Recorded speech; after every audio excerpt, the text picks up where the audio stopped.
Hey everybody, it's Callous. It is CI7 round 2 and we've got Wednesday gaming here. Early week action. Last week it felt like the vast majority of matches took place on Sunday, but this time around people are a little more in it. The whole anticipation and jitters of waiting for the tournament to begin has started to wash away, and now that we're in the swing of things, people are ready to go. So wasting no time with this match, and as you know, if you've been following the YouTube channel, you should subscribe, by the way. This is actually the third match of the round already, and later today, I've got a fourth one to narrate for you. So a lot of early week action going on. This is a winner's bracket match between Gary Oak and Ban Manaphy. So being a winner's bracket match, neither of these guys could be eliminated with a loss here, but what happens, crucially, if you win in week 2 in the winner's bracket, you get a bye in week 3, don't have to play again till week 4, and that is very significant because during that week where you're just hanging out and on vacation and not having to play and all that good stuff, more and more people get eliminated and you automatically go up further in the tournament standings. So getting this bye is very, very helpful towards making a deep run. So Gary, if you recall, defeated Johnny G2 2-0 in what was largely considered a big upset, but he really handled him well. And then Ban Manaphy in the first round took out Blues Energy, which Jabba and I live narrated, so you may have seen that as well. Gary's a first-time player in CI. Ban Manaphy, on the other hand, has been doing this all the way since CI4 and has been very consistent in his showings in the tournament. I accidentally started it. I meant to put it on slow, but in real time I've got a cat in the way, so bear with me. And I'm going to go ahead and change other games as well. But anyhow, so here is game 1. I guess I started it. Let's just go ahead and refresh that so there's no volume. Put it on slow and start up game 1. So, Gary is on the bottom and Ban Manaphy is on the top. Jinx on Mence. Mence can have like Flamethrower or Fire Blast or whatever, but a lot of the time it will be outsped and killed by Jinx with the Stab Ice Beam. Apparently this Mence is pretty fast. That might be Jolly CB in order to stay in there and Rock Slide. That's a ballsy move. He must have been confident that he's faster, which is why I suggested perhaps it's Jolly. And interestingly, the thing that Gary switches, I'm not sure if he was thinking there'd be Earthquake or HP Flying or what, obviously not Rock Slide, but he switched Zapdos into it, which is also, like Jinx, a Rock Weak. So it certainly looks already for Ban Manaphy like this is the kind of team that would have a Magneton on it with what I think is a CB Mence and then a Celebi. It just makes sense that it would be there. Camerupt making its first appearance of CI. I think I like Camerupt more than most people do. The fact that Dugtrio eats it really does hold it back a lot. If we ever have a day where Arena Trap is banned from ADV like it is in all the other tiers, then I think all of a sudden Camerupt becomes pretty decent. But as it stands, I still don't think it's too bad. It usually gets some value before Dugtrio eats it, or it could just boom on something. But let's not get too far behind. Camerupt's dead, so is Jinx via Dugtrio. Here comes Celebi coming into a 20% Thunderbolt. There's no sand, so it does get lefties. Other than like Drill Peck or HP Ice, or I guess a crit, it should be okay here. And Hidden Power there, whether it is Ice or Grass, would be not very effective against meta, so I don't believe we know. It's the first time seeing it, right? No, we saw it 2 other times. Shows how much attention I'm paying. Here comes Meteor Mash. 50%. Celebi here could potentially just recover it off, which is a dangerous game.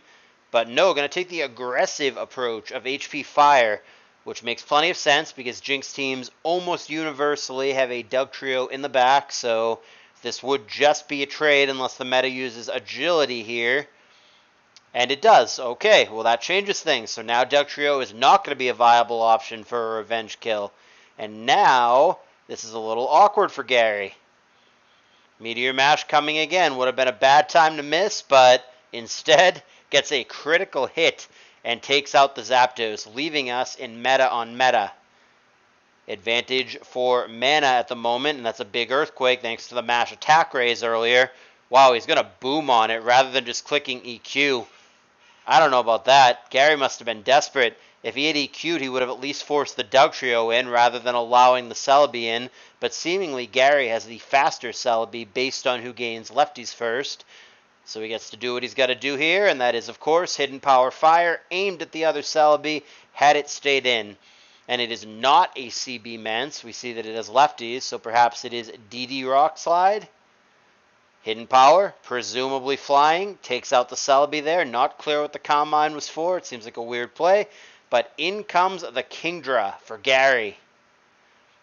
That's going to prompt out the Mence, of course, not wanting to eat an Ice Beam. Suicune is the last poke, previously unrevealed for Mana. And HP Electric or Grass. It can carry either or. It's usually Electric, though. Going to connect with Coon, and it is not that exciting. It is 27% pre-Combined in a Sandless game, but that critical hit is obviously good. 57% there. Suicune's going to probably have to rest soon because of that crit. And here comes Dugtrio thinking that there will be a rest. That is not rest. That is Ice Beam. And Dugtrio is down. It is only Kingdra standing for Gary here. Gonna have to sweep. And if it can get through the Suicune, there is a reasonable chance that it can do that. But these non-crit hidden powers now, pretty underwhelming. 14%. And now it's kind of damned if you do, damned if you don't. Because even if you crit it, now the Dugtrio just comes in and eats you. So I think Gary needed the crit on the last turn to have really any shot. He didn't find it, and the Suicune is going to clean it up. Game 1 in this best of 3 to ban Manaphy. As we move to Game 2. Starting again, Gary on the bottom, Mana on the top. T-Tar Standard, Zapdos Standard. In fact, the two most common leads in the tier. T-Tar typically wins this matchup. And we've got Swampert being baton passed to. It's met with immediate Rock Slide, 19%. That is non-choice band damage. And the Swampert, as most of them do, does gain leftovers, so it's not like an Endeavor Pert or anything like that. Toxic Missing is lame for Gary, and Surf there very punishing at 73%. Not going to go for it again, since he would just die to the Surf. And there's a critical hit for Ban Manaphy, so pretty unlucky game for Gary early on, having missed the Toxic and been crit there. Here comes Magneton. Ugh, he goes for Protect. That is almost never the correct play on Skarn the first time it comes in. The opponent is probably switching, and just the risk versus the reward, man. Not having that one spike could really end up mattering here. I think that was a crucial misplay for Gary. I think he absolutely should have clicked spikes there. But he goes with Protect immediately for Skarn, which, like I said, I think is like almost never the right play. And we'll see if he can get out of it, but he's quite behind, and not having that spike could end up really, really mattering in this game. And who knows, maybe Mana's got a spinner in the back anyway, some kind of Magdoll or Magneton Starmie or what have you, but I think he's going to miss that spike, I really do. And it just goes bad to worse for Gary. He's already behind, and then the first body slam of the game finds a para on the meta. Nothing going his way. Here comes Curse number 2. And Psychic is okay there at 24%, but he's so far behind, and we're not even 10 turns in yet. Here comes Magneton. Maybe he thought a Boom or a Mash was coming. It also would have resisted Psychic, so basically anything there other than HP Fire would have been acceptable. And he's going to swing and miss with Thunderbolt, connecting with Claydol there.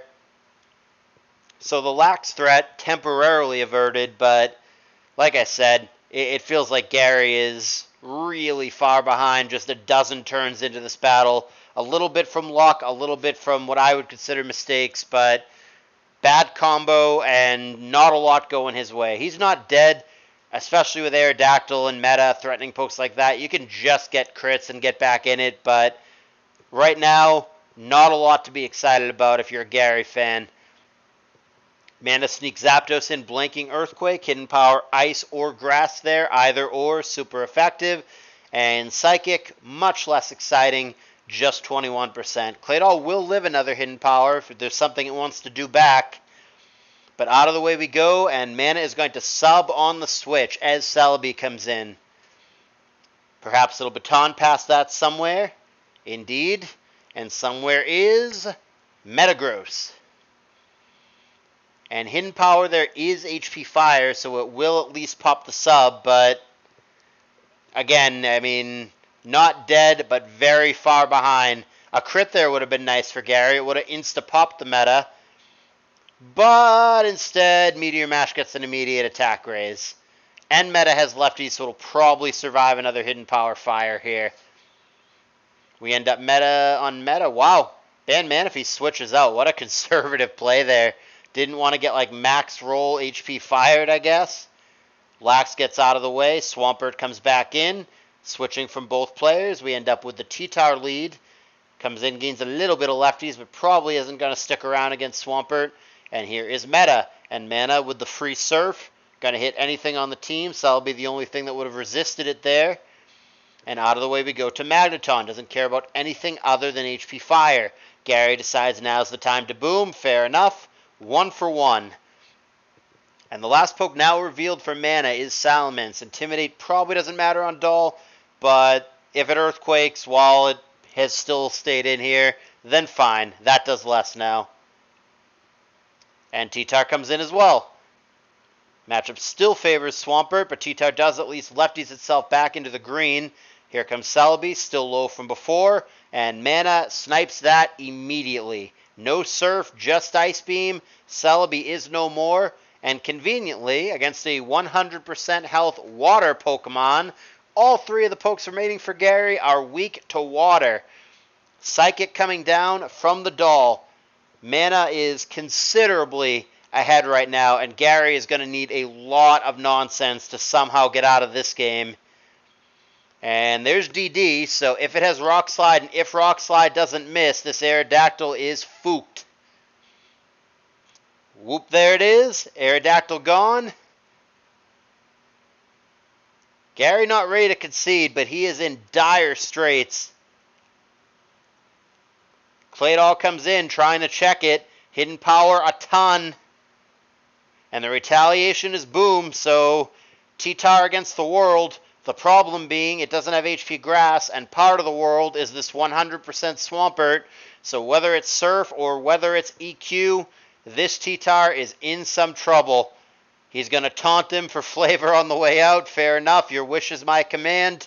You have taunted me into using Surf, and that will seal the game and the match. Ban Manaphy makes quick work of Gary. Neither of these games overly long, 23 and 29 turns respectively, and neither one overly close either. Got a 4-0 in both games. The first one felt like a little closer, but not overly. And the second one, it felt like Mana was largely ahead the whole time. As it turns out, if Gary had put that spike down, Mana did not have a spinner, and the spike would have been there for the rest of the game. Would that have made the difference with the way that this played out? Hard to say. It felt like Mana won pretty comfortably, but it definitely would have been better than the situation he put himself in by protecting immediately. Either way, like I said, this was the upper bracket, so Gary is not eliminated. He will go down with his 1-1 record to the lower bracket, and he's going to have to play in round 3, whereas Mana can take the week off, and we will see him again in round 4. Hope you guys enjoyed it. Please hit the like button if you did. Please consider donating if you have been enjoying the tour and have the financial means to support it. It's via PayPal donation link, quick, easy, secure. All the money, other than the very small amount that PayPal takes, goes straight to the prize pool. We almost have 2,000, which is awesome. I'd like to hit that number in this round, if at all possible, and then we'll go from there and see if we can't break last year's record, 2,600, or a nice round number, 3,000, which would make me very happy as I retire and walk off into the sunset. But as I mentioned earlier, there is actually one more set on this Wednesday evening, and I'll be narrating that next. So hit that like button, and I'll see you there.